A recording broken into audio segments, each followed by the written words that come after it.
Hello, my name is Grace Egbo, and welcome to this presentation, which is entitled The 8 Laws of Health. Now, the reason why I'm doing this presentation is because health is very important.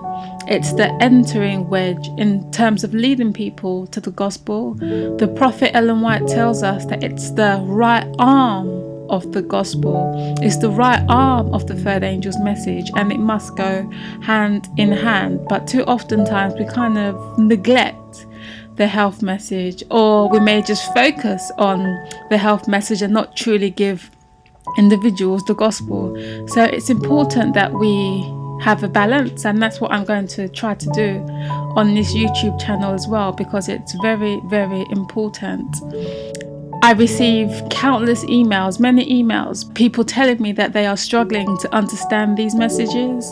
And one of the reasons why may be because of their health, the way they are living their lives, maybe due to ignorance. And, what you eat, how you treat this living temple will affect your mind.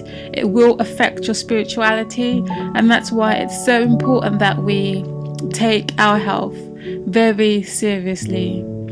Speaking of the health message, the prophet Ellen White tells us, the subject of health reform has been presented in the churches, but the light has not been heartily received.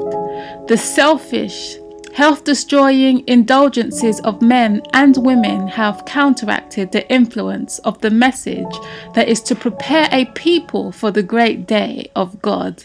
Now, we are in those time periods. We are in these time periods, and the prophet is telling us that the way we are dealing with the health message is actually having an effect in terms of how we are to prepare a people for the great day of the Lord. So it's important that we speak about these things and address it. She continues, if the churches expect strength, they must live the truth which God has given them.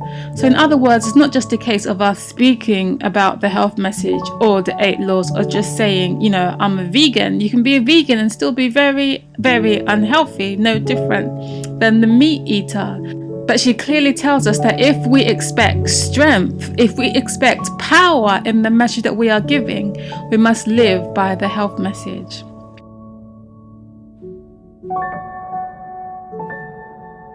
Now, in terms of the 8 laws of health, this can be found in the book Counsels of Diet, page 301, paragraph 3.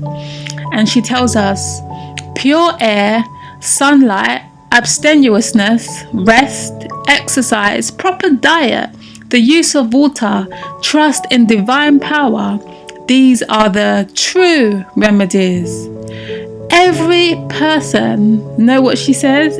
Every person should have a knowledge of nature's remedial agencies and how to apply them. It is essential both to understand the principles involved in the treatment of the sick and to have a practical training that will enable one rightly to use this knowledge.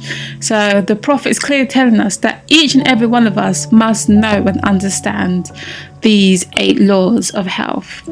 Now, these 8 laws are commonly broken down under the acronym New Start. The reason why I believe it's because it's a new start for many people, and also because it's easier to remember. For example, N stands for nutrition, which is proper diet. E, exercise. W, water. S, sunlight. T, temperance, which is abstemiousness. A, air.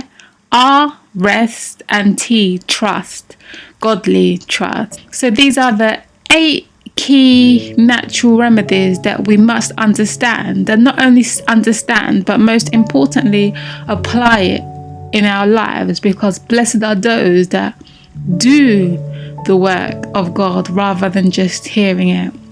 So the first thing I'm going to talk about is nutrition.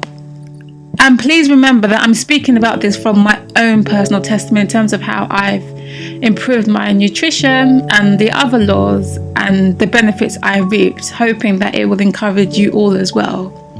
So, nutrition. How did I improve my nutrition, my diet?